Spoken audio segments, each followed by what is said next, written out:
Justice Patty Kitching, Kitching,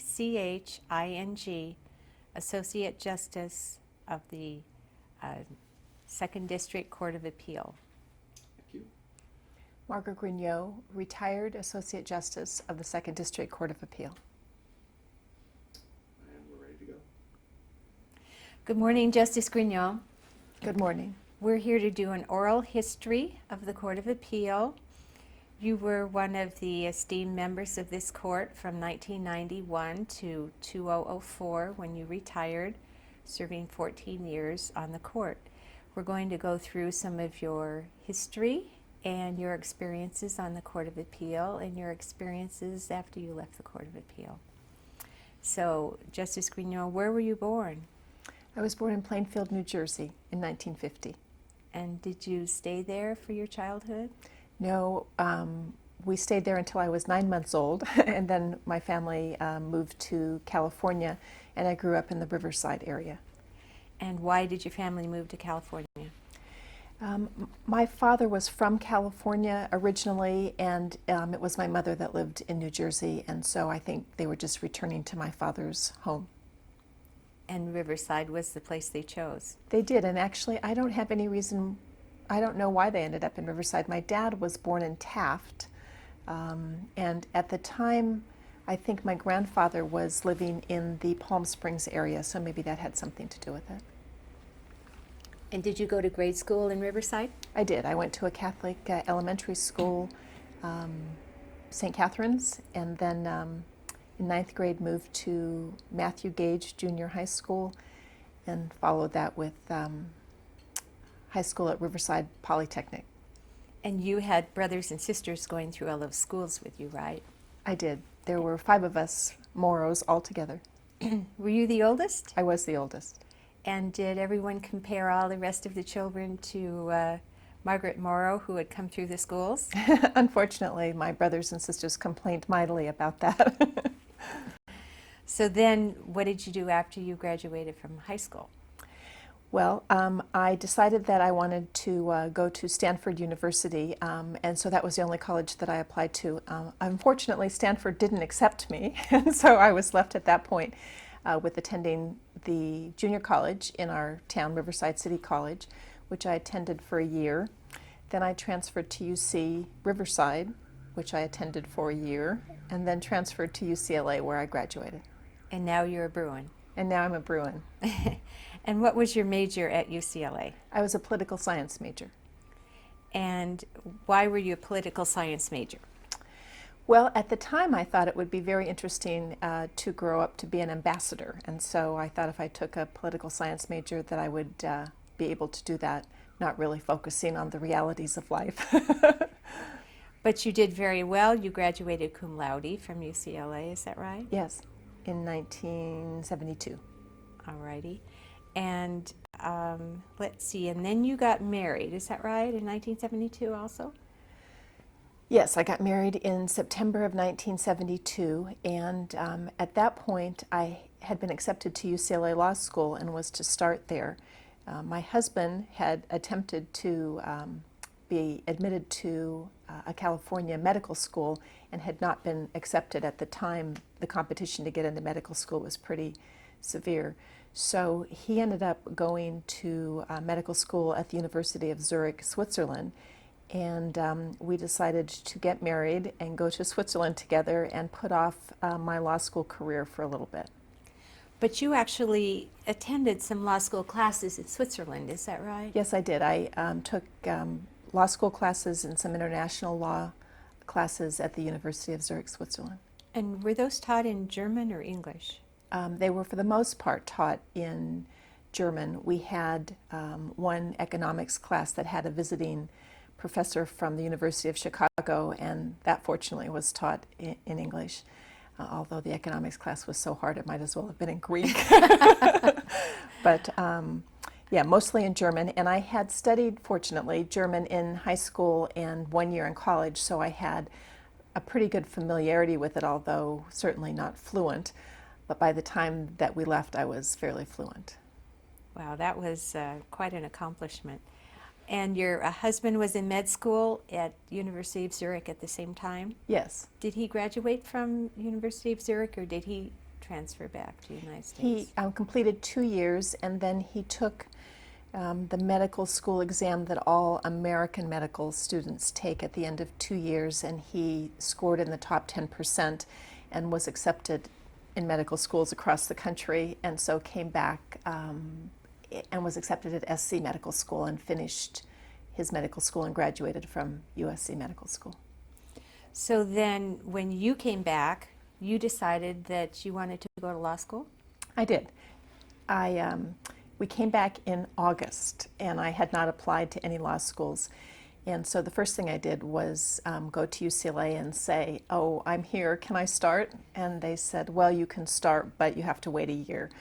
And so I went to Loyola Law School, to whom I had never applied, and said, "I'd like to start now." And they said, "Okay." And so I started at Loyola. And they're lucky enough now to have you as their alum. And at Loyola, well, why did you then decide to become a lawyer when you decided you weren't going to be an ambassador? What about law interested you?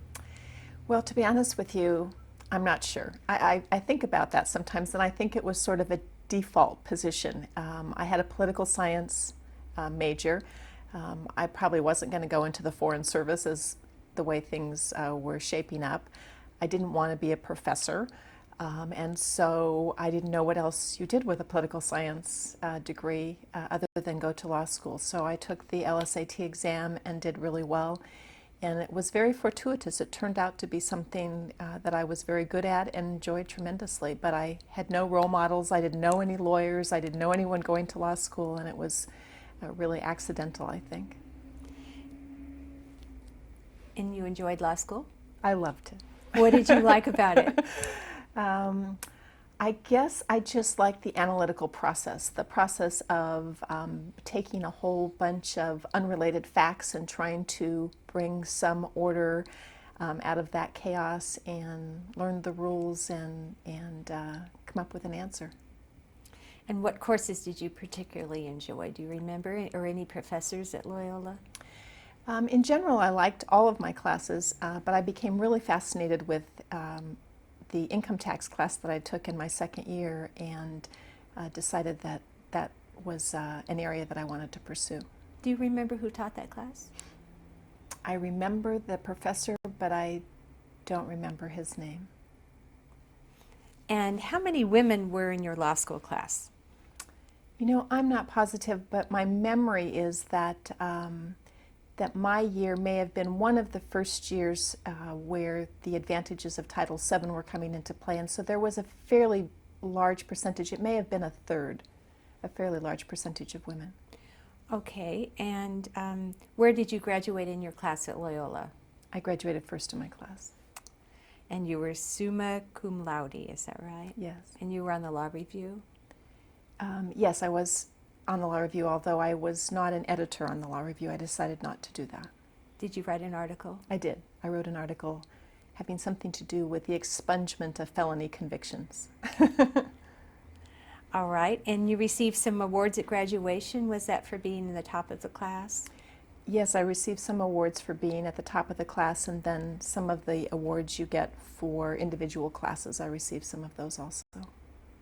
So it was your income tax class that you liked the best. How about con law? Did you like that? I did. I like con law a lot. All right. And that was, you probably remember, was it J. Rex Dibble, R. Rex Dibble? Yes. Professor Dibble. And I actually ended up getting the R. Rex Dibble Award for constitutional law in law school. So then, after you graduated from law school, you came to the Court of Appeal, didn't you? I did. I was accepted by Justice Robert Thompson as a one-year law clerk. He was one of the last justices to have rotating law clerks at the Court of Appeal, and worked with him for a year. Not quite a year, actually. It ended up that I became pregnant with my daughter and left probably at the end of 10 months. And you worked with someone else who's presently on the Court of Appeal, didn't you? Actually, I didn't work with her, Miriam Vogel. She was Justice Justice Thompson's law clerk 1 or 2 years before me. So we succeeded each other. And do you remember how many justices were in Los Angeles at that time? It would have been the same number now minus 4, I think. So we now have 32. It would have been probably about 28. All right. And do you remember how many women were on the court? Well, do I remember how many women? I remember Justice Lilly, and I remember Justice Klein and Justice Spencer and Justice Woods, so I would guess 4. 4. All right. And did you work with Mildred Lilly? Yes, she was in the same division as Justice Thompson. She was in Division 1 at the time. I don't know if you remember, but later when they started, maybe there weren't that many justices. When they started Division 7, they moved Justice Lilly over to Division 7 to be the presiding justice. So who was in the division while you were there? Justice Lilly, Justice Thompson? Thax Hansen and Parker Wood. All right. And what kind of training did they have for you when you came in as a law clerk? There was no formal training of any kind. Justice Thompson was a tremendous teacher, though. He would have me work on cases, and then would come into my office and tell me all the things that I did wrong, and we would move on from there. And I really owe whatever writing skills I have to his very thoughtful teaching of me during that period of time. He taught me to write clearly and coherently, and I have taken those skills with me from that point forward. And you've probably taught a lot of other people those same skills. Yes. All right. And so you did that for a year, and then when you got pregnant, and then you left when you got pregnant, but then you went to work for O'Melveny and Myers.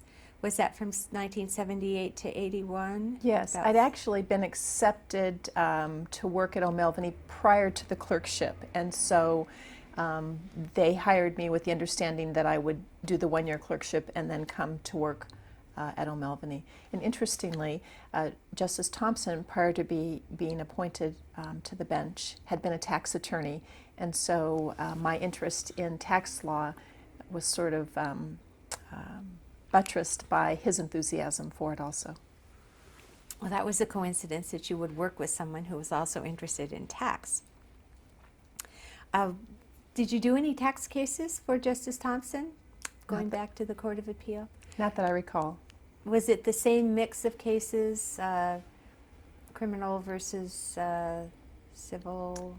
It was. I think, I'm trying to remember, I don't think we had a central staff at that point. We certainly had writs attorneys, but in any event, we did both criminal and civil cases in chambers, and it was probably about the same mix, I would say. All right. So when you were at O'Melveny and Myers, what kind of work did you do there? Well, when I first started at O'Melveny, they had a practice of having their new associates work in 4 different departments over the first year to decide what department you wanted to join. And so when I got there, I said, well, I don't really want to do that.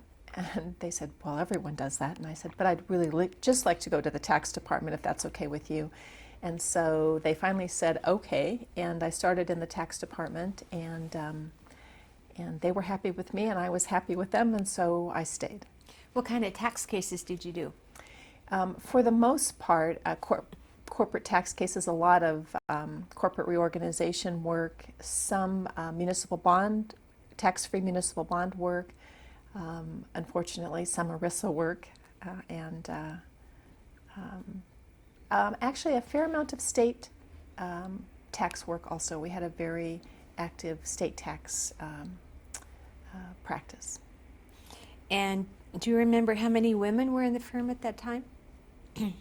No, I have no memory of that. I would guess that there were very few, a handful, I would say, I'm of going to women. have to cough. Excuse me, I need a little lot. Give me just a second here.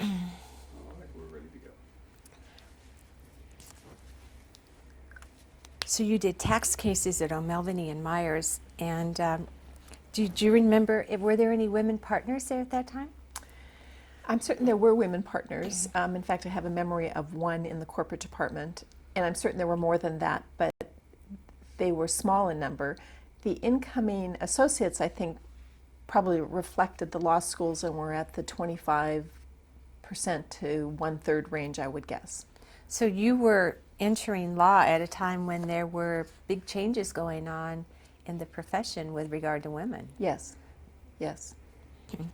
So then you left O'Melveny and went to work for Gray Carey. Did you move to do that? Yes, actually, at O'Melveny, I first started in the downtown office, and then O'Melveny decided to open up a Newport Beach office, and so I and 7 other lawyers went to the Newport Beach office to open that office and worked there for a year and a half. And then Jim was finished, my husband was finished with his dermatology residency and was looking for a place to set up his practice. And at the same time, one of the O'Melveny associates had been asked to go down to San Diego to start up a tax department, to head up a tax department. And so he had asked me to go with him. So it worked out that Jim opened his medical practice in San Diego, and we moved to San Diego, and I started at Gray Carey then in their tax department. Okay, and what kind of tax work did you do there? It was a lot of the same corporate reorganization type work, but they had a very active tax shelter practice also, so I got to work on windmill farms and other kinds of interesting tax shelter work. So you were still happy doing tax? I was still happy doing tax. All right, and then you left Gray Carey, and then what did you do? Well, in the meantime, actually right before I started at Gray Carey, I had my second child, Christopher, and so we were in San Diego, and I was working at Gray Carey, and we had the 2 children, and my husband had his practice. And for various reasons that I won't go into, the whole situation wasn't really working. And so we decided to make a complete change in our lives and moved up to Lancaster in the Antelope Valley, where my husband went into practice with his father. So there was an established practice for him to join. And I practiced by myself out of my home for a while and did some work with one of my friends in Beverly Hills who had a law firm in Beverly Hills. And when you were working for yourself, were you just doing anything that, so they say, comes through the door? To some extent, although there was a lot of tax work that I was doing, particularly with my friend in Beverly Hills, a lot of tax consultation kinds of work. But other than that, yes, it was anything that came through the door, starting up a car wash, those kinds of things. Well, that would be good training, just to Yes. have a very general background like that. So then you did that for about a year, and then what happened? We were in Lancaster, and I received a call from one of my friends saying that they were looking for a municipal judge, for a 3rd municipal judge in Lancaster, and would I be interested? And my initial response was, no, thank you. I'm not a litigator. I have no idea what they do in municipal court. And there surely must be someone that can do that.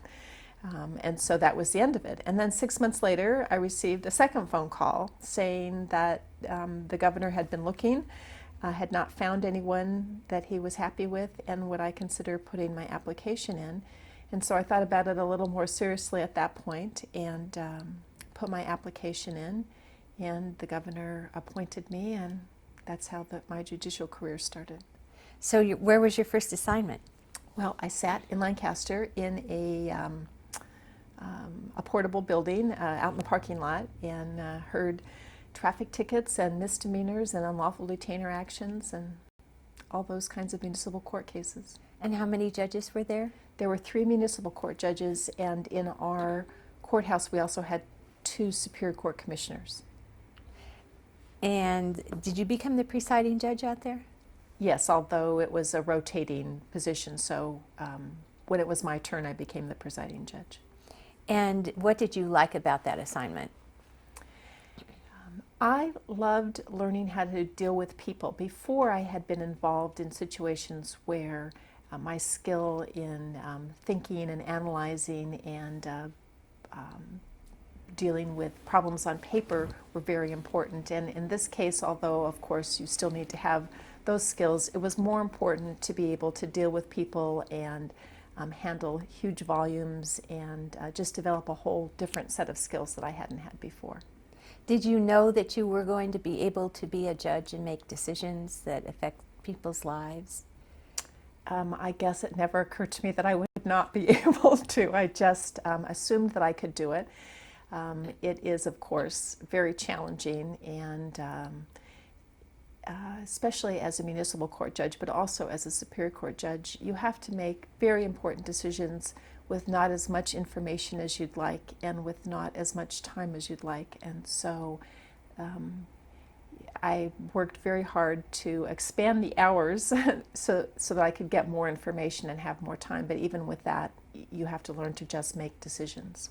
So you were sitting on the bench frequently after court hours out in Lancaster, is that right? Actually, the whole Lancaster courthouse was a very hard-working courthouse, and I took the bench at 8:30 every morning, usually worked through lunch on matters that didn't have to be reported, and then stayed on the bench till 6:30 or 7 at night.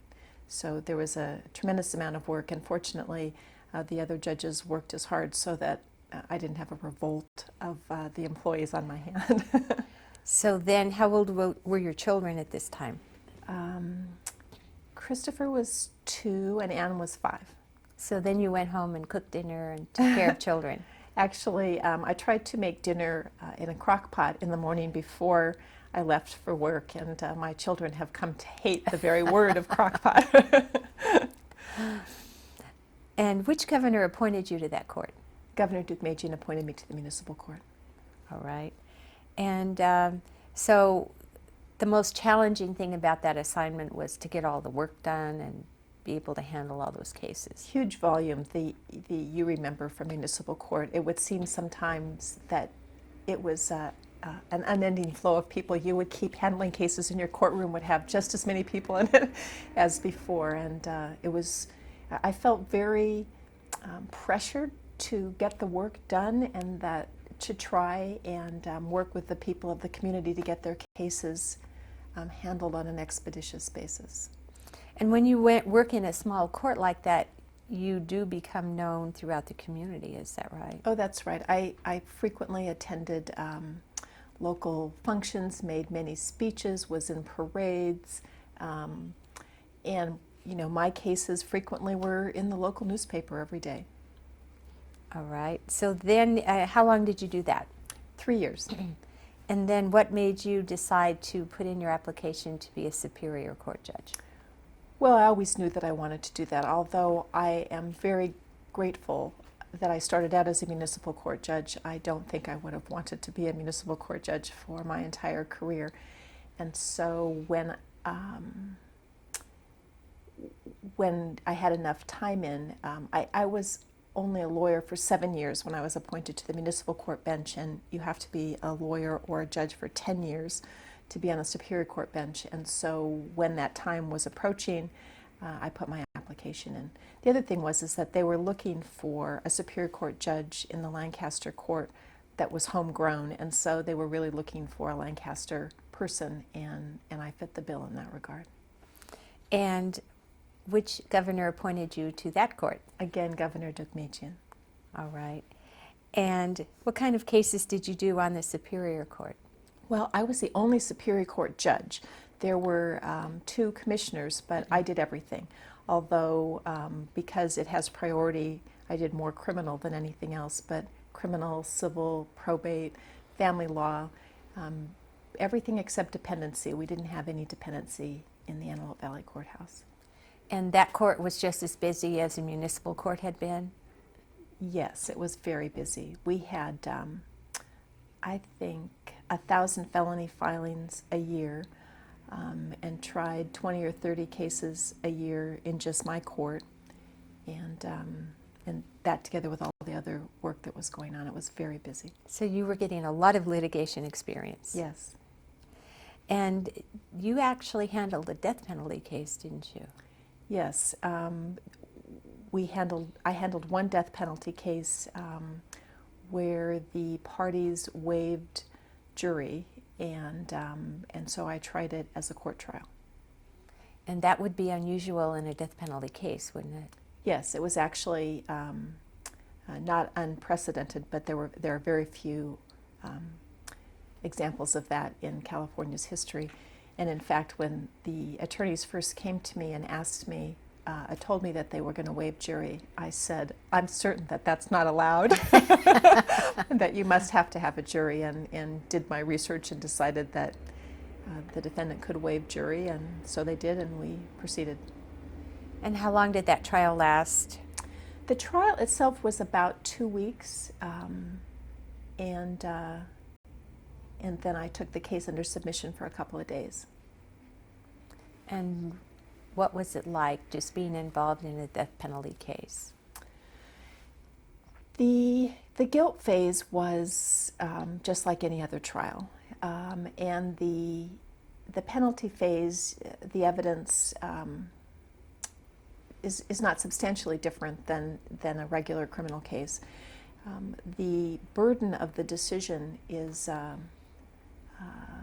tremendous, and that was the part that was really different about that decision-making process. All right. And what did you like generally about being on the Superior Court? Well, I liked the fact that the cases were, both criminal and civil, were more serious, so they had more significant issues were involved, especially the civil work. I loved the law in motion and getting to work on some meaty civil issues, which you don't get too much of in municipal court. And what was the most challenging thing being on that court? Once again, I think it was probably volume, just trying to get the work done and keep the case flow going with limited resources, no research attorneys, a little library, only one judge. That was probably the biggest challenge. Could you, at this point, you could go on Westlaw and do research? No, we Could also not you? didn't have that. Initially, I didn't have access to Westlaw. When I explained to the Superior Court that I had to have something, a library or Westlaw or something, ultimately they gave me access to Westlaw, and that helped a lot. But what kind of library did they have? I'm trying to remember what library we had. We had some of the CALs and the CAL apps. I don't know how far back it went or how extensive it was, but very limited. They gave you a subscription to the Daily Journal, though? The Daily Journal and the Met News, I think. Okay, good. So you could keep up. And All we right. got the advance sheets. So I know I got in the habit in those courts of reading the advance sheets. And so I read the advance sheets. They don't come out quite weekly, but on a weekly or semi-weekly basis, and that helped a lot in terms of keeping up. And were the lawyers, did you have local lawyers? You also had lawyers, I assume, coming in from the big cities like Los Angeles or surrounding That's right. areas. We called it down below. We had attorneys coming from down below because the Antelope Valley is in the high desert, and so there were our lawyers, and then there were the lawyers from down below. And how did those lawyers act when they came into a smaller court, assuming they had been practicing in the big court of Los Angeles? You know, for the most part, I thought that they acted just like our lawyers. There wasn't any substantial difference. All right. And then what made you decide that you wanted to be on the Court of Appeal?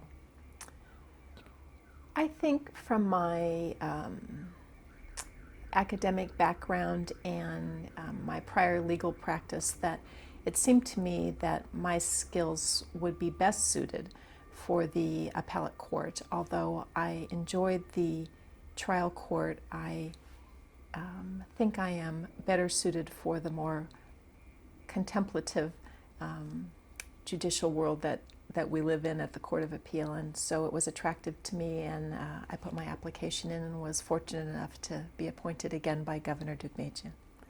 And did you know any Court of Appeal justices at that time? Well, I knew Justice Armin Arabian and Paul Turner, who actually was a Lancaster boy. He grew up in Lancaster. I'm trying to think if I knew anyone else. I knew Joan Klein.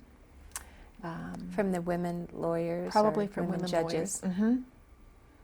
And I don't think I knew any other Court of Appeal justices. Maybe Bob Devich, and I knew him from the Italian American Association.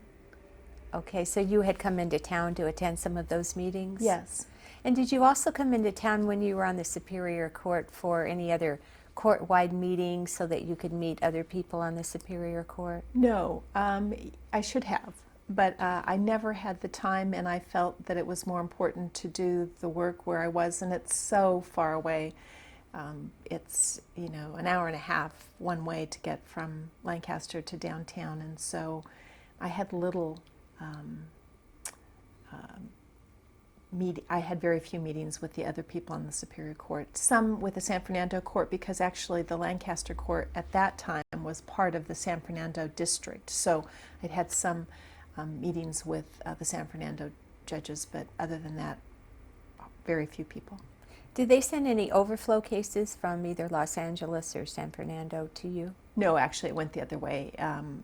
My cases had to be sent to San Fernando, and were tried in San Fernando. All of the cases could not be tried in the Antelope Valley. So you were very young at all of these times when you were appointed to the Municipal Court, Superior Court, and the Court of Appeal. How old were you when you came to the Court of Appeal? 40. 40. Were you the one of the youngest Court of Appeal justices? Yes, although probably not the youngest. All right. At the time, I was the youngest on the Court of Appeal, and actually what was really amazing, I remained the youngest for probably 10 plus years while I was here, but ultimately there were people younger than me on the court when I left. All right. So we're going to come back to the Court of Appeal, but we're just going to finish the little biography here. You graduated from the court, you retired from the Court of Appeal in 2004, is that right? At the end of 2004, yes. Right, and you went to work for Reed Smith, Yes, and that's where you are now. yes. I'm Okay. an appellate lawyer at Reed Smith. All right, and are you still doing mediation and arbitration as well? I do. Through ARC, I do mediations, arbitrations, discovery referee, that kind of work. All right. We're going to talk about some of the personal things in your life. You have mentioned you have 2 children, Anne-Marie and Christopher, and are either of them lawyers? Yes. Anne-Marie is a lawyer. She went to Boston College Law School and worked for a period of time at the Superior Court as a research attorney, and now she is an attorney with a primarily admiralty law firm in Long Beach. And she went to Boston College, and they're number 2 in the football ratings or something. They are. She's very happy about that. And I root for them because it's Boston College, and Anne went there. Actually, it's been a good week for Boston, the Red Sox, and Boston College is number 2. So. And Christopher, what does he do? Christopher went to Humboldt State and graduated with a degree in business administration, and now is a district manager for an insurance broker company. His district is in the Orange County area. So he and his wife just bought a house in Yorba Linda.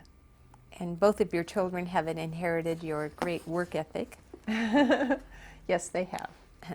And what kinds of things do you like to do for fun? What are your hobbies?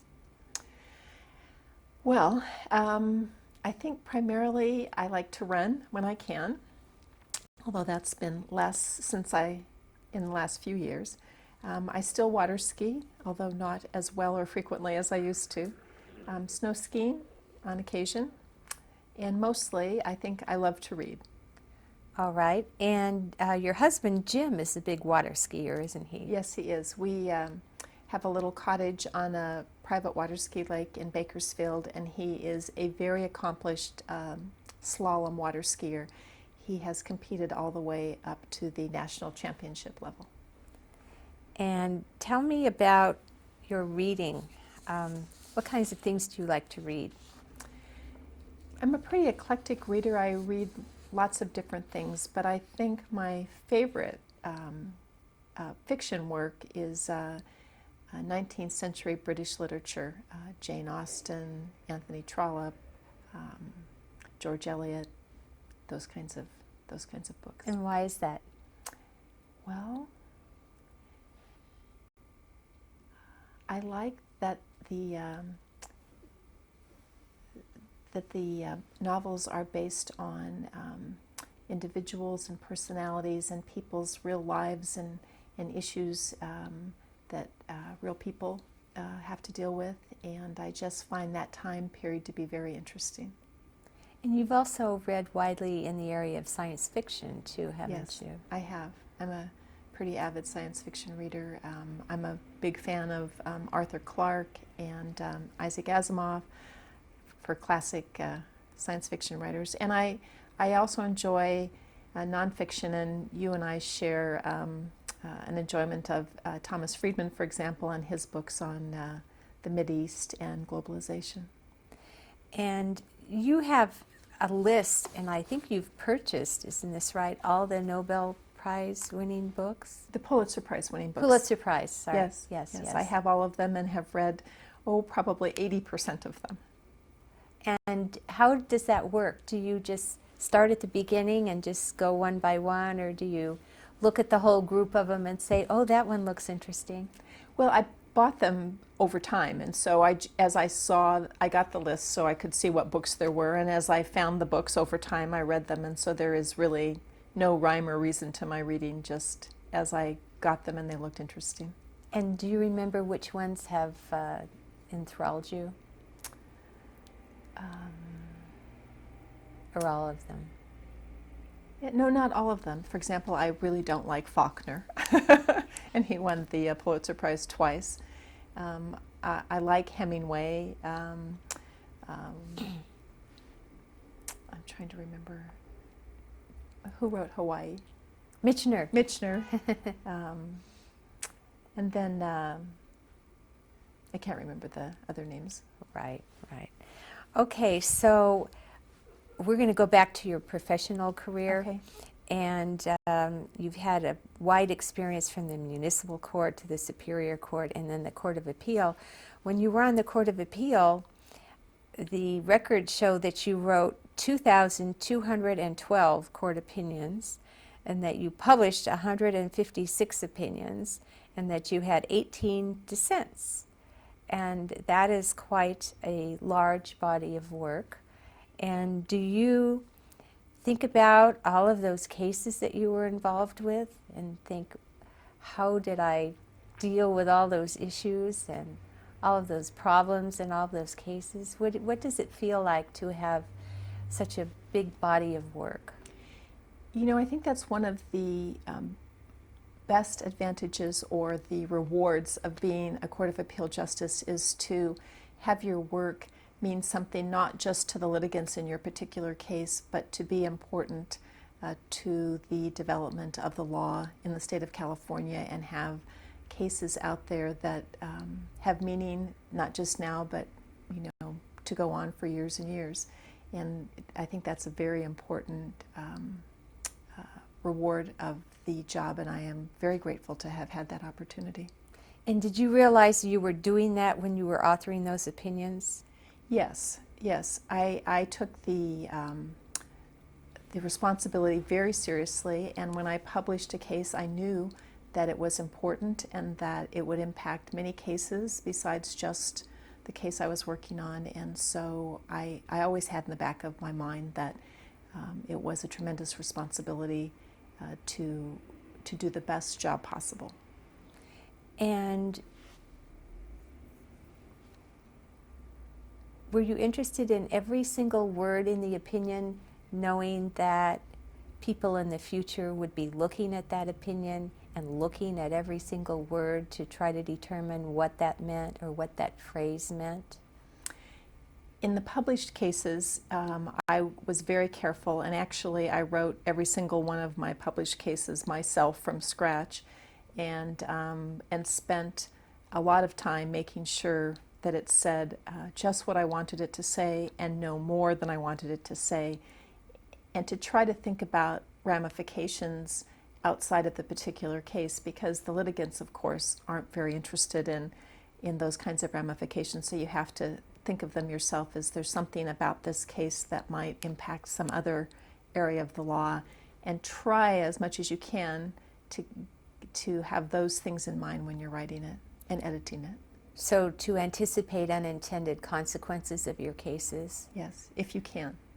Sometimes, of course, they have unintended consequences that you didn't think of.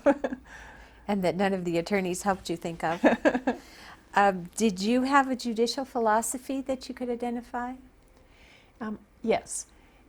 My judicial philosophy is what I would call conservative, in that I take very seriously the role of the appellate justice, and that is to review the cases that come before us, applying the appropriate standard of review, and arriving at a decision based on that standard of review and the facts in the record and the law that's provided, the law that exists. It is not the job of a Court of Appeal justice to retry the case or to take the place of the trial judge. And similarly, it's probably not the job of the Court of Appeal to take the place of the legislature. That there are some situations where there are gaps in the legislative scheme, and in order to decide your case, you have to fill in those gaps, but you should do that only where necessary and in a way that fulfills the intent of the legislature if you can discern it. Looking at something like abuse of discretion, is there a difference, or let me say the practicing lawyer, which you are now, probably relies on that standard of review and relies on the Court of Appeal to follow what really abuse of discretion might mean and not insert their own view. Is that true? As a practicing lawyer, you depend on the Court of Appeal to follow that rule in particular? I mean, one of many rules, but that one would seem to be important to the practitioner if you like what the trial court did. Well, that's right, and I think that because the trial court is there in the situation and has much more information than might show up on the record in the first place, and secondly, the way our judicial system is structured, the discretion is to be exercised by the trial court and not by the Court of Appeal. So the question is not whether we might have done something different than the trial judge did on the basis of what the record looks like, but whether what the trial judge did is reasonable and therefore should be affirmed even if we would have done something different. All right, so it's important for practitioners for the Court of Appeal to follow the rules it's supposed to follow as well, right? That's right. Otherwise, the law is totally unpredictable. I think one of the worst things that can happen is to lawyers as well as the Court of Appeal is for lawyers not to know what's going to happen when it comes to the Court of Appeal, and so therefore every case has to be appealed, and you hope you get the losing party in the trial court hopes they get a Court of Appeal panel that thinks that they should substitute their judgment for that of the trial court and arrive at a different decision. And it becomes very unpredictable, and that's not the way the law should be. Okay, and well, you were on the Court of Appeal. Do you remember when you first got to the court in 1991, how many women were here?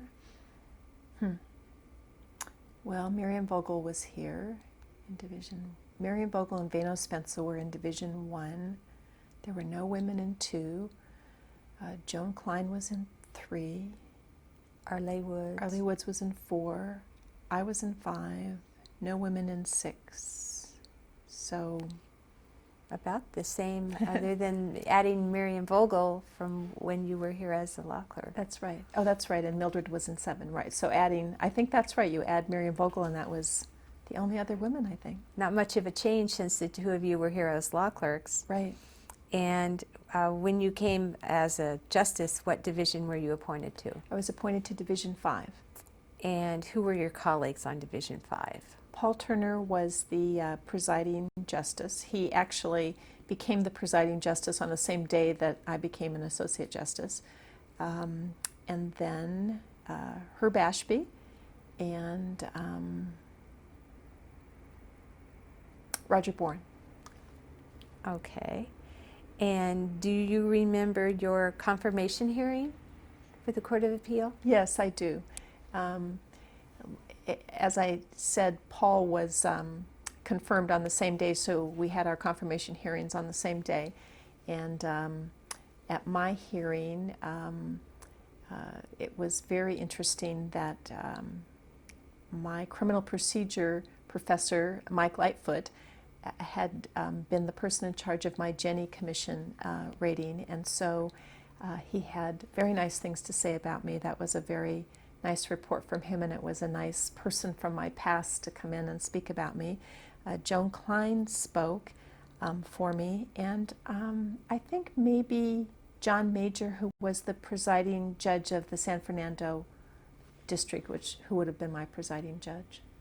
And does that day stand out in your memory as a new day in your career? It was tremendous. I think it was one of the best days in my life. My parents had moved to Costa Rica by then, and they surprised me and flew up for the hearing. And I remember that we took everyone out to a lunch at the Pacific Dining Car, and my children were there. It was very nice. So, did they have any orientation for new justice? Boy, I don't remember them having an orientation. Or did You know, we had orientations for municipal court and superior court, which I went to, of course, and Judges College before I came to the Court of Appeal. I don't remember any orientation. You just kind of sat down and they started handing you cases? Well, I walked into my chambers, which had 40 cases sitting on the shelf. And why was that? You know, I'm not sure. Either there was some backlog, or maybe we'd been missing a justice for some period of time. I'm not really sure, but there were certainly 40 cases to start. So then what did you do with 40 cases? I just started in, and actually I was able to get completely caught up by the end of the first year. So I had those 40 cases and whatever other cases we were assigned that year.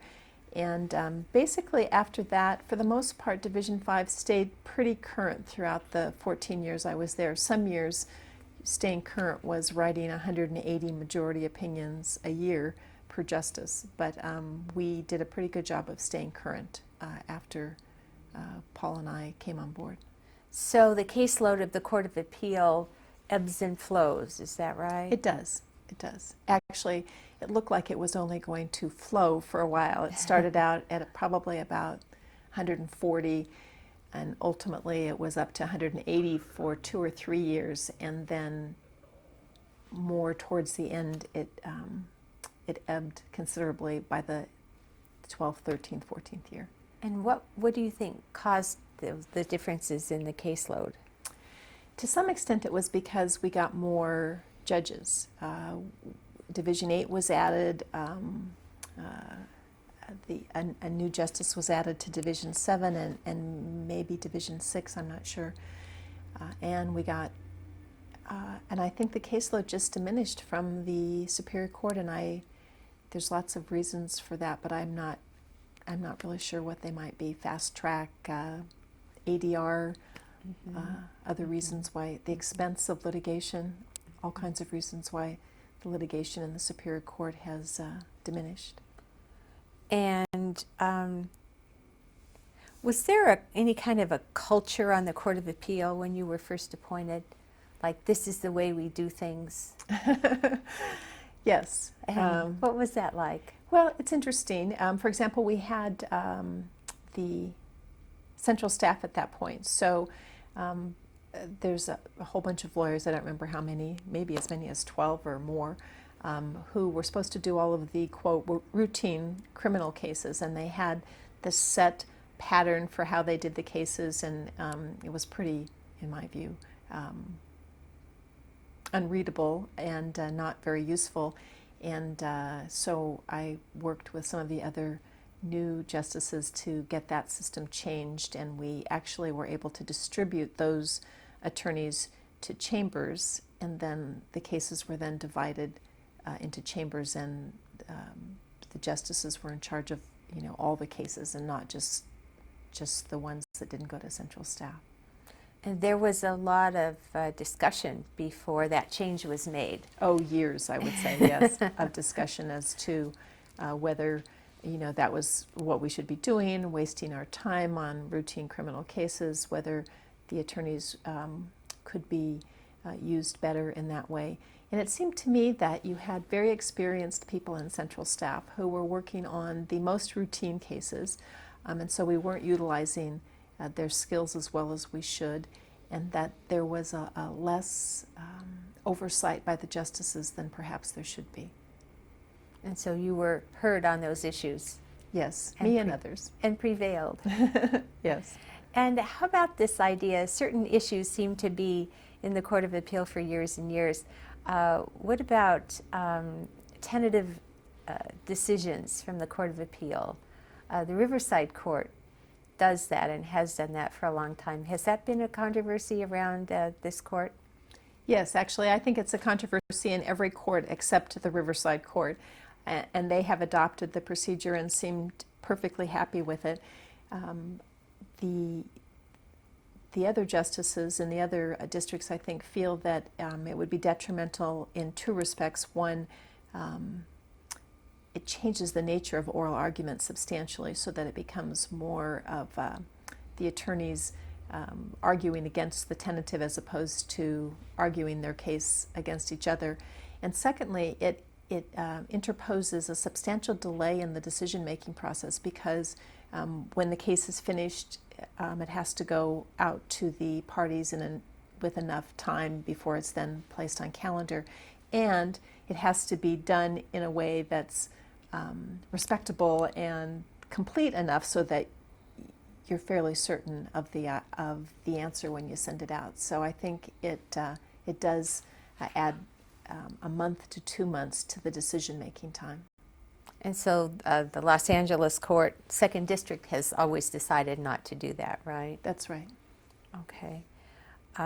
Attorneys seem to like it, though. Yes. From this perspective, I will say that the attorneys seem to like it. Although I will say that I'm still not a fan of it, even as an attorney, because I think it locks the court into a public decision that it may be a little bit harder for the court to back away from if you somehow miraculously convince them at oral argument that they've made a mistake. Especially in a high-profile case? Yes. Where the press might be present for argument. Okay, and the press would have a copy. How about memorandum opinions? That's been an issue around the court for a while. Were you instrumental in having that issue discussed around the court? Yes, one of the projects that I was involved with as a Court of Appeal Justice was the Appellate Process Task Force. And this was a task force that the Chief Justice started to look at the appellate process to see if there were some ways we could make better use of our resources. And at the time, we were in the 180 to 200 majority opinions per justice per year, and it looked like that number was only going to go up and that we were not going to be able to get more justices to help us with the workload. So we were looking for ways to make the process a little more efficient. And the memorandum opinion is not the kind of memorandum opinion that they use in the federal courts, for example, because the California Constitution requires that our opinions be reasoned opinions. but it was a very short opinion, 1 or 2 pages, where only the relevant facts and the relevant law was set forth in a way that resolved the issues and let the parties know why the case was being decided a certain way, but without any extensive discussion going back to the Magna Carta or the U.S. Constitution in cases that warranted that kind of treatment. And did you file some of those? Yes, actually I filed many of those kinds of opinions that my colleagues signed, and never had a case reviewed because the decision was too short or incomplete, and I advocated other justices using that procedure frequently. Generally, the problem with judges is that they speak too long. Probably everyone would agree with that. How about this idea, another kind of controversial issue in the courts is to publish or not publish all cases. Your task force dealt with that too, didn't it?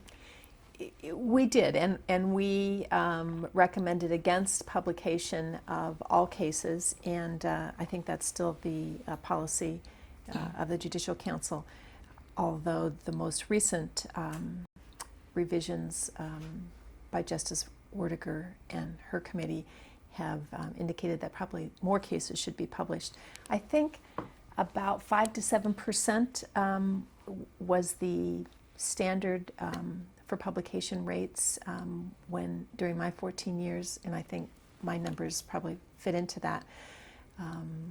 But if you published all the cases, then you would have a lot of cases that have nothing of any import in them.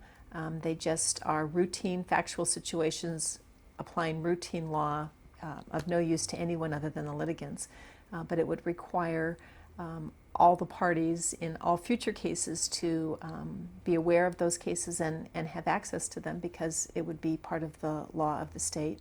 You can imagine what the books would look like if we had all of those cases. And I think most importantly, I don't think the people that are advocating publication of all cases really focus on the difference between a published and an unpublished case.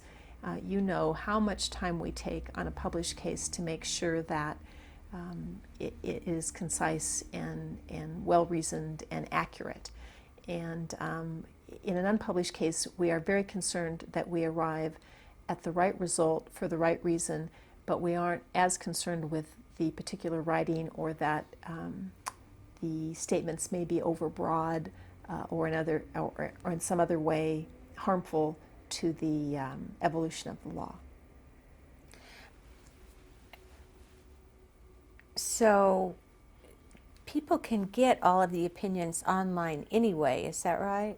They can. They now can look at all of the unpublished cases online, and that's actually a very useful resource for a practicing lawyer. It lets you know, for example, how a particular panel might decide certain abuse of discretion issues, and then you're able to tailor your arguments in some way because of that. Sometimes unpublished cases can point you in the direction of a line of authority that maybe you hadn't thought of previously. And occasionally there's unpublished cases that should have been published, and that's going to happen in any system where people have to make choices. But the fact that you have access to them is not quite the same as saying that they're precedential, and I think that's really the difference today. In other words, everything is available, so to that extent it's public or published, but whether it should be precedent or not is really the question. Okay.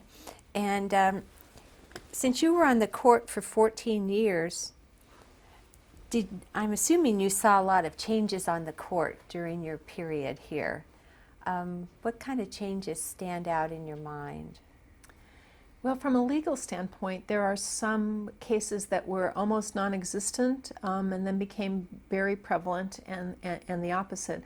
For example, dependency cases were few and far between when I first started on the Court of Appeal, and then subsequently became a tremendous part of our caseload. I don't know what the percentage is, but it is certainly a substantial percentage. Other cases we've been talking, I talked to someone yesterday about discretionary dismissal cases or 5-year dismissal cases. There were lots of those in the beginning, and now because of fast track, there are virtually none of those cases. Class action cases are much more prevalent now than they were, 10 years ago.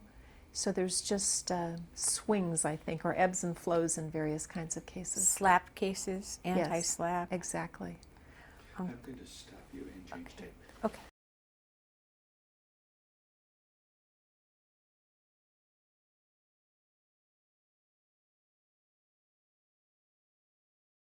Rewarding thing about being a justice on the Court of Appeal. You mentioned that you had written published cases and they would be affecting the evolution of the law into the future. Are there other things that were rewarding about being on the Court of Appeal? Yes, I enjoyed being with both the justices and the attorneys who worked with us, and being surrounded by people who just wanted to talk about the law. It's hard to find those people. That there were so many colleagues and other people that you could walk into their chambers and start talking about insurance coverage issues or criminal issues, and people would just be totally thrilled to talk about you with the cases, and knowledgeable and helpful. It was really a joyful aspect of this work. It's hard to think that actually that could be a job, isn't it? Yes. That would be something that they pay you for to study, and especially for someone like you who was so academic. That's right, and it really was a joy. Many times you have a case and you've read the briefs and you've read the record and you can't figure out what the answer is, and you just start delving in and researching and talking and trying to figure it out, and there's just nothing better. An exhilarating feeling. Yes, it is. And what about the cooperation of other judges? And this would go to the Muni Court, the Court of the Superior Court, and the Court of Appeal. What about the helpfulness? I think you've just alluded to it. Other judges trying to help each other and teach each other. Have you experienced that? I know you have. Yes, I think in general, most judges out there are willing to take their time and share their experience and help you out both on the trial court bench. Of course, a lot of what you need to learn is sort of recipes and cookbook kinds of things. What do you do with this or what do you do with that? And judges both in your own court and even strangers are perfectly willing to pick up the phone and talk to you and help you. And at the Court of Appeal, it's the same in your own division, in your own district, justices in other districts. It's a very, very collegial atmosphere. That was one of the things that is one of the things that is nice about becoming a judge. You're in its own community, the judicial community, where people all are in kind of the same boat, that they all have to solve all these problems, and they realize that they need each other's help to do that. Yes, and I actually still feel like I'm part of that community, and I speak frequently at educational programs for both trial judges and appellate judges, and I feel terrific being back in the environment with my former colleagues. You spoke fairly recently at an appellate conference with Justice Werdiger. Yes. And what kind of speeches have you made to the trial courts? I have spoken with Justice Gilbert on several occasions on writing, and so we have our show that we take on the road and help trial judges with their writing skills. I have spoken on statement of decisions to the trial judges and just other general kinds of legal programs like that. And you're also speaking to lawyers in the community, is that right? Yes, I make a fair number of MCLE presentations in October. Yes, in October I made 2 presentations on recent cases involving attorney-client privilege, and I've spoken on summary judgment motions, and so I do a lot of that. How do you have time to do all that? I don't know. You're very efficient. I know that you've mentioned lots of your experiences on the Court of Appeal. What was the most challenging thing about being a justice on the Court of Appeal? At some points, it was workload. It was, we had our division attempted to get all of our cases decided as they were ready, and so you might have 16 to 18 cases a month, just a tremendous workload. At other points, we didn't have that kind of workload. The other challenges are, sometimes it's very difficult to figure out what the right answer is, and when it's not clear, and so that you have to make some choices and arrive at a decision, it's a burden and a responsibility to figure out those answers where it's not just in the book and you can just pick it out and apply it. So that was certainly challenging. And of course, that's one of the aspects you like about the job, is that it's challenging and tests you.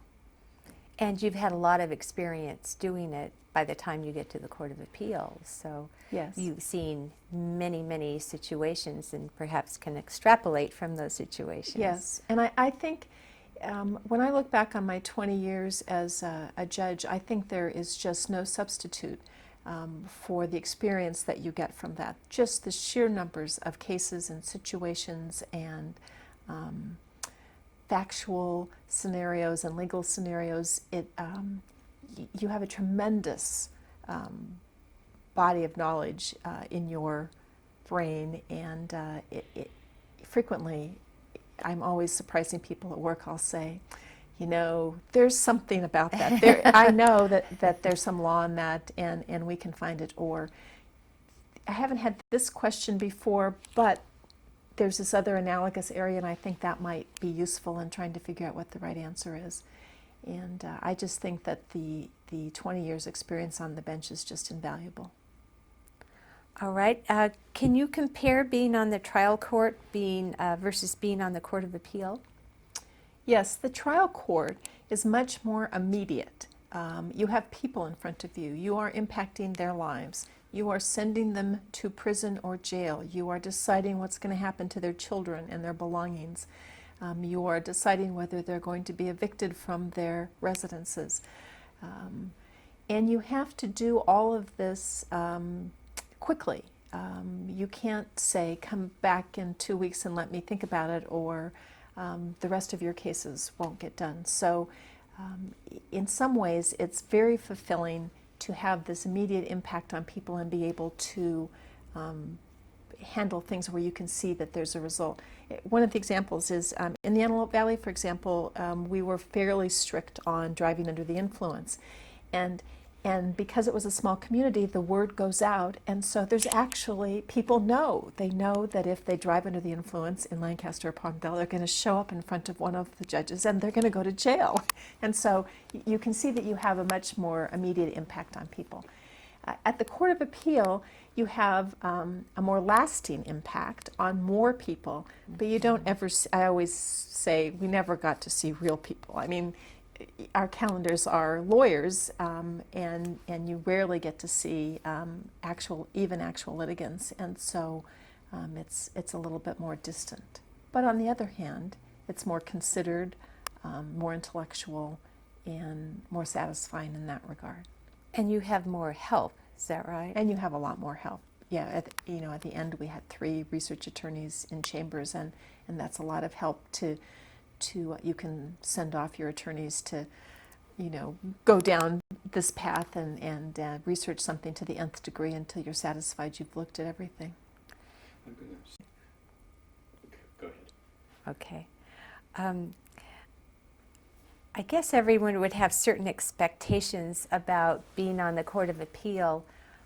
Were your expectations the same as the reality of being on the Court of Appeal?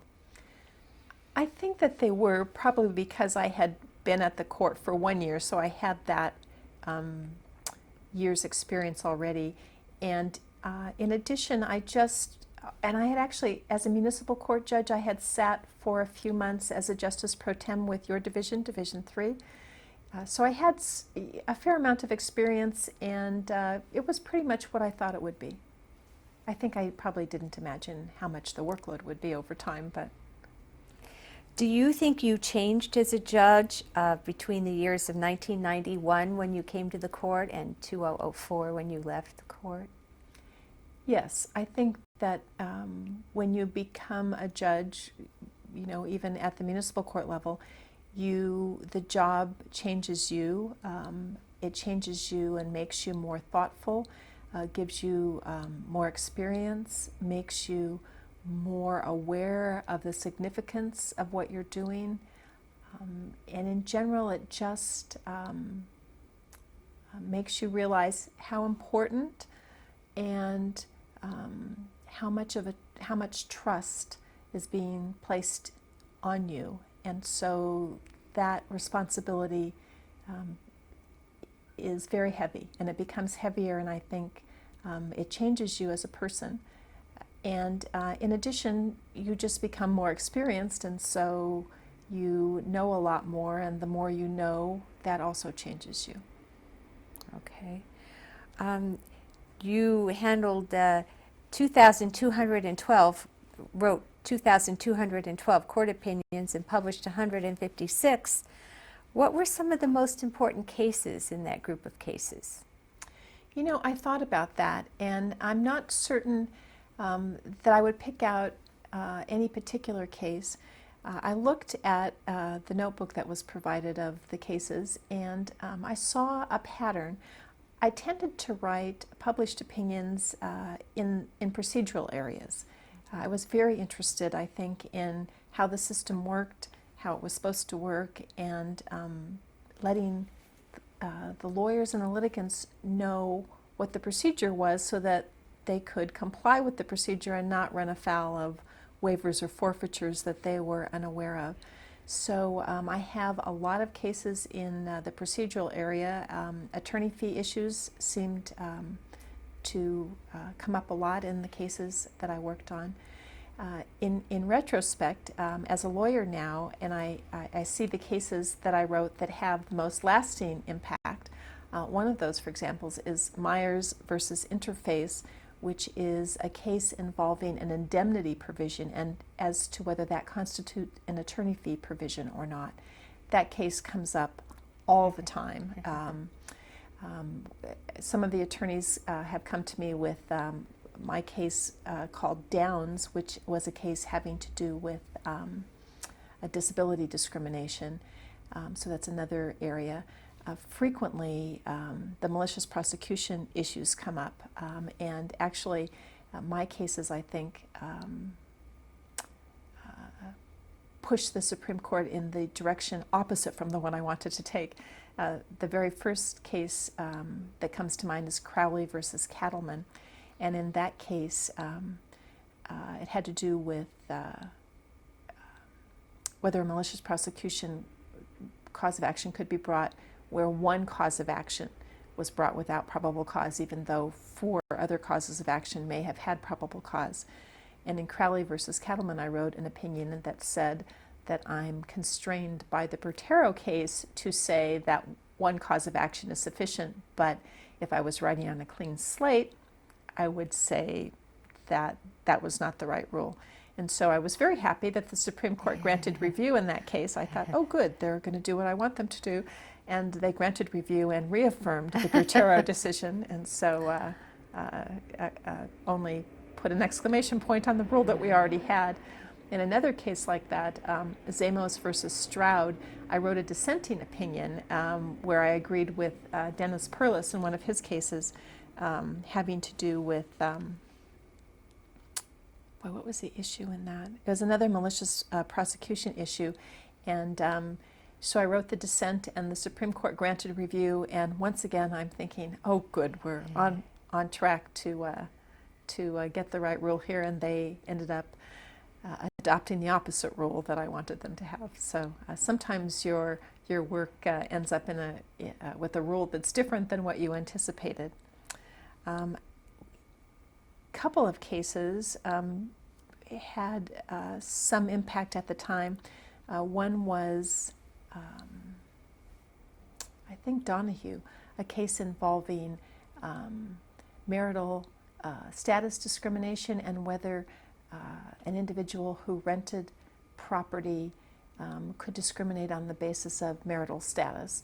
And I dissented in a case, and that case ultimately went up to the California Supreme Court and has been seen in the literature, and it's a very significant issue. Another case similar to that is a case called Ehrlich versus Culver City, I think, which had to do with land development fees and whether they could be imposed or not. And that case actually went all the way to the U.S. Supreme Court, and there's been considerable writing about that case in the literature. It's nice to have the whole history of all the cases you decided in this notebook, isn't it? That was a terrific, that was really a terrific benefit of this interview, and it was very nostalgic. I was reading the cases, and some of them you don't remember, and others, you think, how did that turn out? For example, the only thing that the notebook doesn't do, it says review granted, but it doesn't ever say what the Supreme Court did with it. So this morning I was actually looking up some of the Supreme Court cases to see whether I was affirmed or reversed. One of the other things that has changed is the Supreme Court used to depublish cases much more frequently than they do now. And so in my early years, there were more cases that the Supreme Court depublished. In the later years, there's virtually none of those. Now, while you were on the Court of Appeal, you were the chairperson of the Rules Committee, and you're talking about procedural guidance to lawyers. That was tremendously important to lawyers to have clear rules from the Court of Appeal as to what procedures they needed to follow to file their briefs and be heard by the Court of Appeal. Yes, I did the work here, and also I was on the Appellate Advisory Committee of the Judicial Council, and we did a lot of the court rules out of that committee, and for some reason I like doing work with rules, and it's an area where you can impose common sense on a lot of areas where things have just developed sort of helter-skelter. Well, it seems like it would fit in with your idea of the procedure is important when you're dealing with legal issues and you're bringing them to a court. People know what the rules are, and they have a better chance to be heard, and maybe the case is in better shape when it gets here, and everyone can deal with it in a more efficient way. Yes, I think you're always better off if the parties and litigants know what they're supposed to do, and if they clearly know what they're supposed to do and the rules make sense and they're accessible, then when the case comes to the Court of Appeal, all you're interested in is the merits, and that's really what it should be in most cases. Let's talk about opinion writing for a minute. You said that you learned a great deal from Justice Thompson about opinion writing, and when you were writing opinions for the court, what were your goals? I think you've touched on them a little bit: clarity, conciseness, accuracy. What were you thinking about when you were writing opinions? Because opinions can have a lot of different uses. They can educate, they can decide the case, they can point to the future, all kinds of things they can do. What were the general things that you were thinking of when you were writing opinions? Well, in the first place, you write an opinion so that at least one of your colleagues will sign it. So you write an opinion that is, of course, accurate and not advocacy, but on the other hand is persuasive.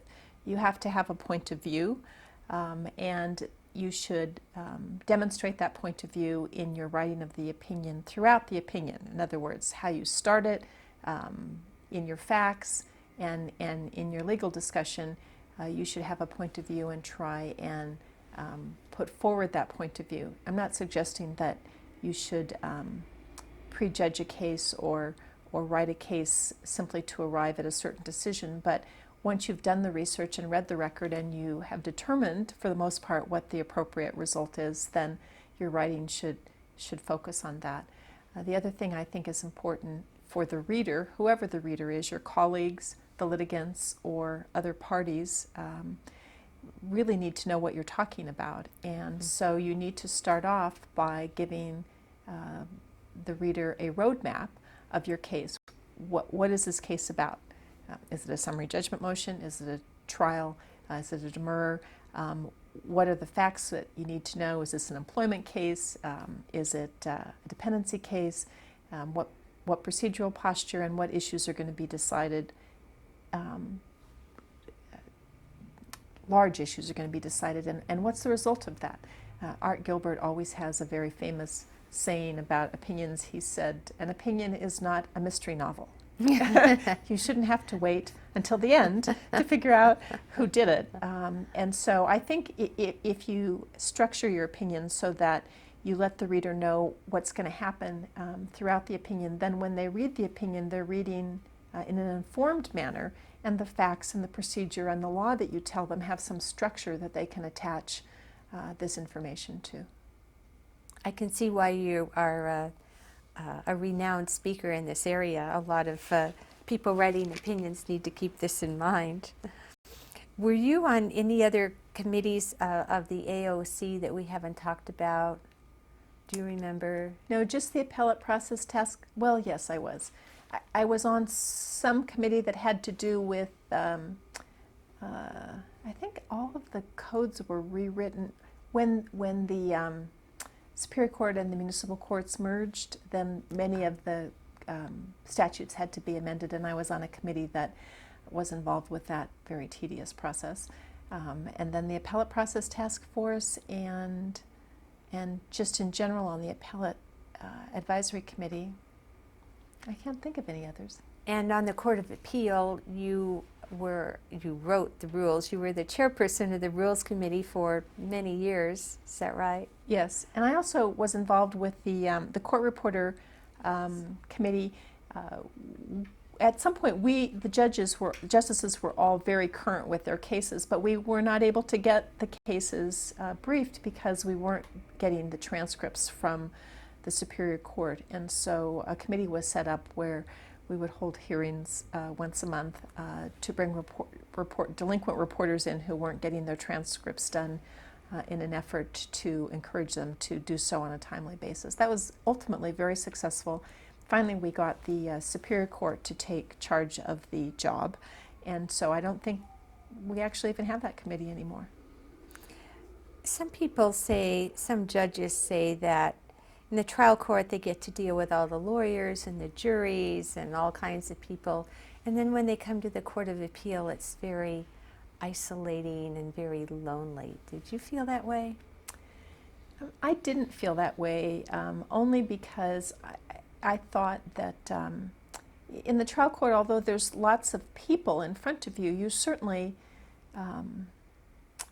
aren't engaging with them on a social basis. In other words, you're engaging with them in your work. And of course, we had the ability to engage with people in our work here, although we only saw lawyers twice a month. We discussed cases amongst ourselves and with our attorneys, and I did not feel that it was an isolating position, but that's probably partly my personality type. Okay. We've discussed that you've been very involved in judicial education and legal education. You were doing the new appellate justices orientation. Are you still doing that? I have not done that since I've left the court. Okay. What was the purpose of that? You're right, we did have an orientation. There is a Appellate Judges Institute every year, for the most part, when we have money, I think. And in connection with that, there's a separate half a day or day session that's put on for the new appellate justices during that period of time. And boy, it may have been 2 days at some point. Where we talk about writing opinions, we talk about working with colleagues, we talk about dissents and concurring opinions, we talk about working with your research attorneys, and just all of the things that someone would need to know in order to do the job well, I think. That may have only started recently. I don't know that that was in effect when you came on the court in 1991.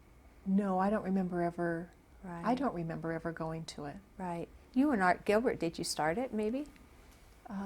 Well, I don't know, but maybe. I know that Art and I were involved with it for many years, and sometimes other people, Ken Yegan, Carol Corrigan, different people, but Art and I did it for a number of years. And of course, you attended the Judges College when you were on the Muni Court and the Superior Court as well? No, just once, I think. Just once. And I think it was at Muni Court. What'd you think about Judges College? I loved it. I mean, it was, I came from a very small court, and I just loved going to conferences in general so I could see what everybody else was doing. And everyone at my court just dreaded when I went off to conferences because I would come back and I have all these great ideas about things we should try, which they weren't very interested in trying. So it was a great chance to talk to people at other courts and get other ideas and see what was happening in other courts. It was a very, very enjoyable experience.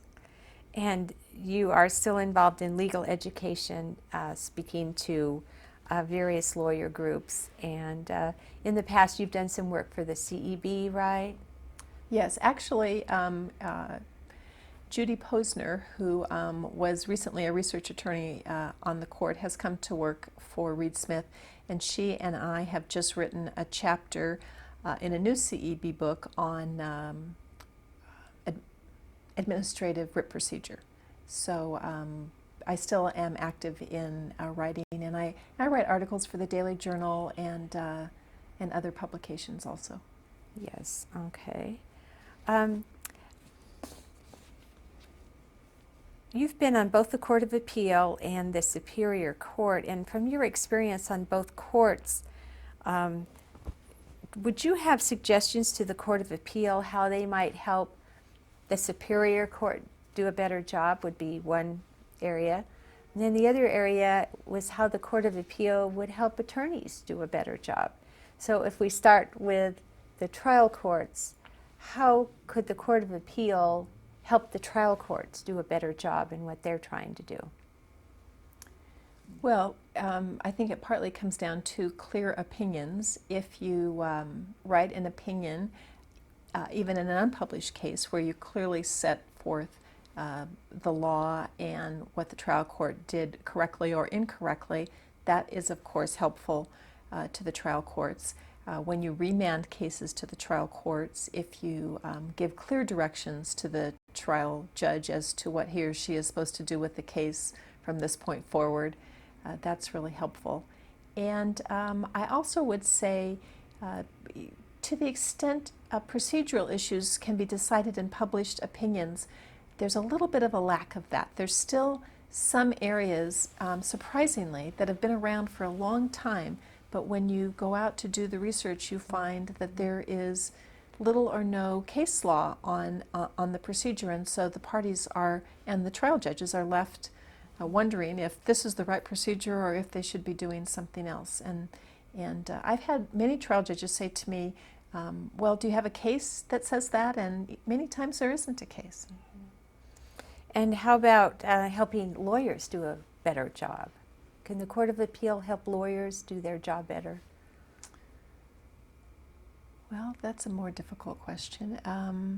The same rationale with respect to writing clear opinions. If the opinions are clear and the lawyers know what the law is, then the lawyers can advise their clients. You know, many times clients are perfectly willing to follow the law if you'll just tell them what it is, and lawyers sometimes have to say, we don't really know what it is, or we're not certain how this would be handled. So it would be helpful. It is helpful when the Court of Appeal adopts bright lines. I know that sometimes that's frowned upon, adopting bright lines in Court of Appeal opinions, but it is really a benefit to the legal community and the business community to know what the rules are and allow them to follow them. Whereas if a decision is made on a case-by-case, fact-by-fact basis, it becomes more difficult to interpret that to your particular situation, because there's always some difference between your set of facts and the facts that were in the court decision. You know, that could be said for the Court of Appeal and the Supreme Court as well. If the Supreme Court gives bright lines. It's a lot easier for the Court of Appeal to know what the Supreme Court wants the Court of Appeal to do, Yes. rather than on a case-by-case, well, we know it when we see it kind of thing. Now, one thing that has been important, I think, and that has perhaps been a change from the time you came on the Court of Appeal to the time you left, are judicial elections and how they've become more prominent in the newspapers, and how judges are being challenged in their issues of judicial independence. What changes did you see happening in this area, and do you have any thoughts about, is judicial independence being challenged in any way here? I think that what's happening to judges is basically what's happened to all of the professions over time, and that people now are not quite willing to accept that just because we say something, that must be the right answer. It's happened to doctors, to lawyers, and to some extent it's happened to judges also. So there's a lot more concern with judges' philosophies, biases, relationships, etc., than there probably ever was in the past. And that's, of course, a tremendous challenge. There's also an attempt by interest groups to have judges conform to their notions of what the law should be or how cases should be decided, and that presents a burden for judges who are trying to decide cases on the basis of the facts and the law that are in front of them. So I think that the situation now is much more difficult for judges. It's much more public. What you're doing is very public, and there is an attempt to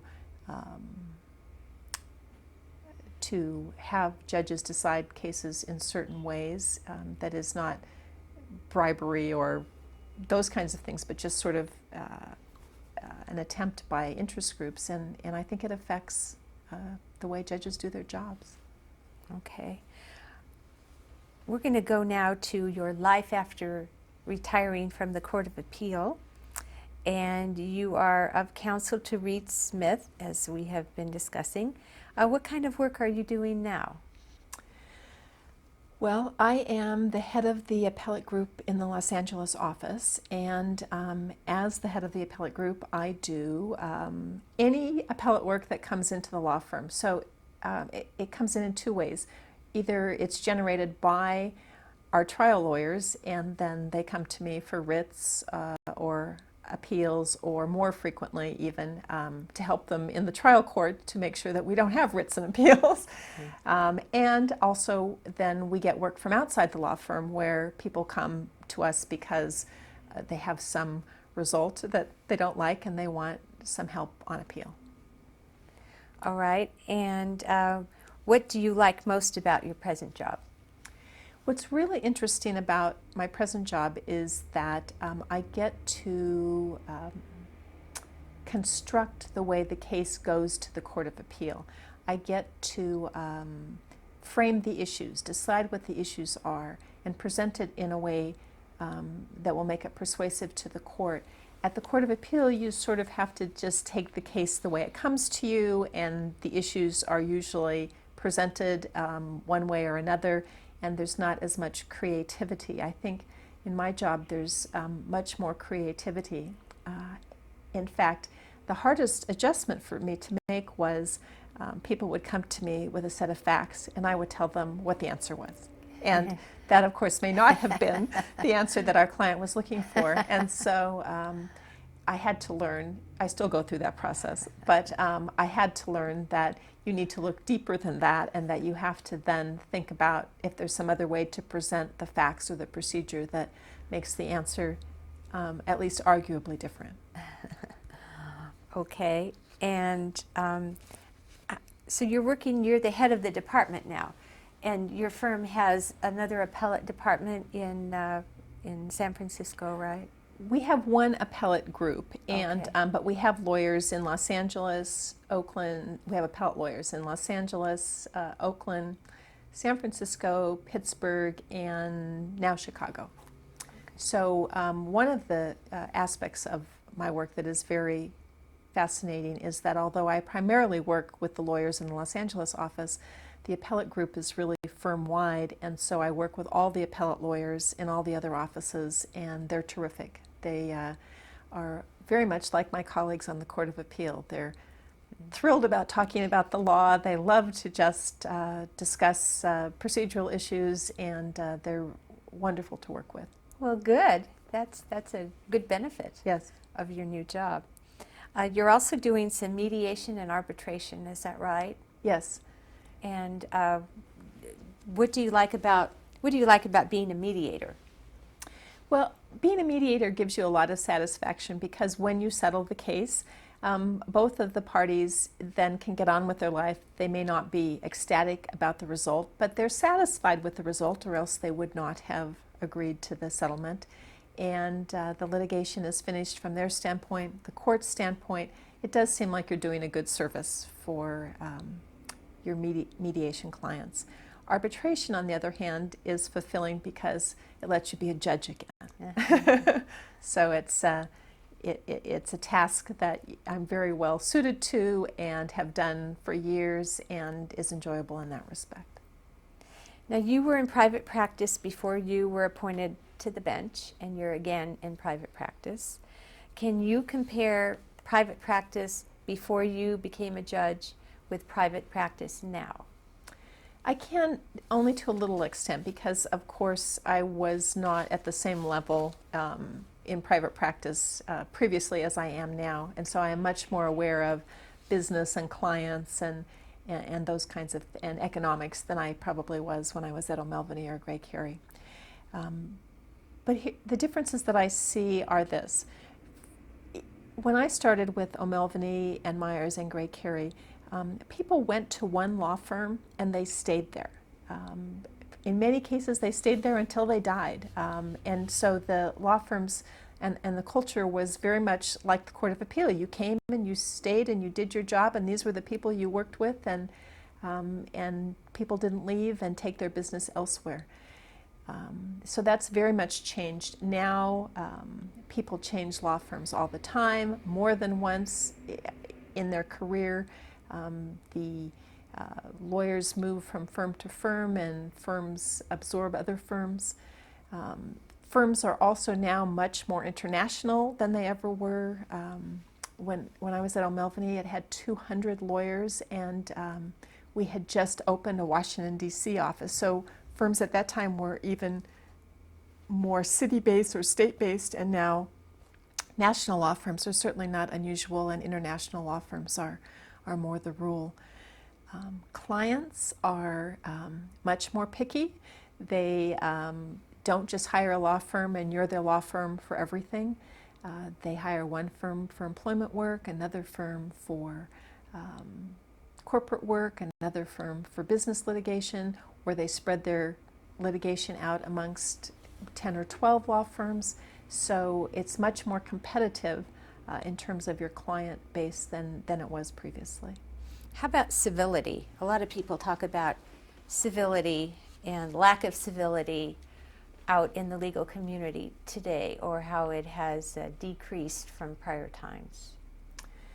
I would say that society is in general less civil over the last 20 years, and therefore the legal system reflects that. One of the things that I'm constantly having to say to my colleagues is, we could probably tone that down a little bit, don't you think? Or, and basically not take issue with our opponents or the judges, and make things more neutral, although they think I make things too neutral. So we have that constant tug of war. But yeah, there is this tendency to make things personal, to attack the motives of judges, and I think, number one, that's not appropriate, and even more important, it's not useful. Absolutely. You can tell them what it was like reading the brief on the Court of Appeal when they attack each other, right? Yes. I've had cases where attorneys have given me drafts of petitions for rehearing with the Court of Appeal, and I write back and say, why do you think they would grant this petition if you say these horrible things about them?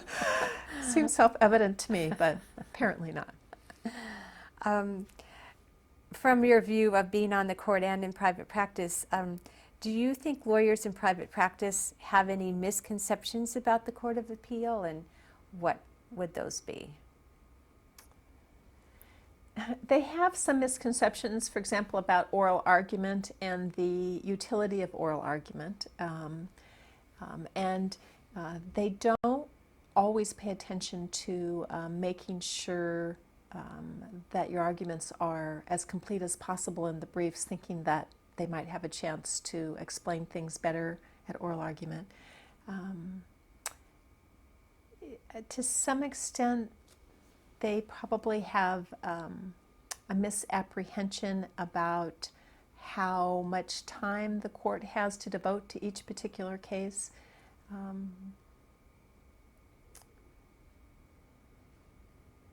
And do they try to retry their case in the Court of Appeal and not follow the abuse of discretion, substantial evidence kinds of things? Oh yes, that is such a common mistake that frequently I do a lot of consulting work with other law firms, and I'll get briefs, and frequently I don't even try to edit them. I just write them a note and say, this looks like your trial brief. It is not anything close to an appellate brief, and you need to do the following 10 things.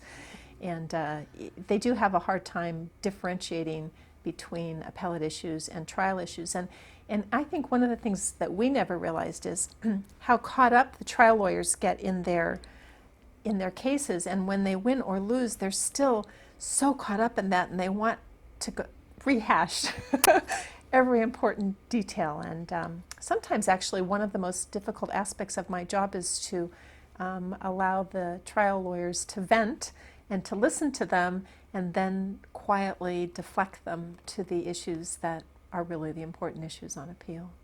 So you have a unique perspective, having been on the private side, then the judicial side, and now the private side again. You're unusual in that regard, aren't you? I don't know. There's a few. Justice Louis and Dan Kolke is with Gibson Dunn, and of course Justice Huff-Settler. Yes. With Morrison and Forrester. I think those are. There is a retired Ninth Circuit judge with Aiken Gum, but I can't remember his name. Is there anything else that we haven't covered that you wanted to talk about? Your experiences at the Court of Appeal, or your experiences as a lawyer, or what law has meant to you? I think we've really covered everything. I would probably end by saying that I entered the law somewhat blindly, but it turned out to be a very good profession for me, and I have been extremely challenged and fulfilled in all the years I've been doing it, and I can't imagine doing anything else. Thank you, Justice Grignon.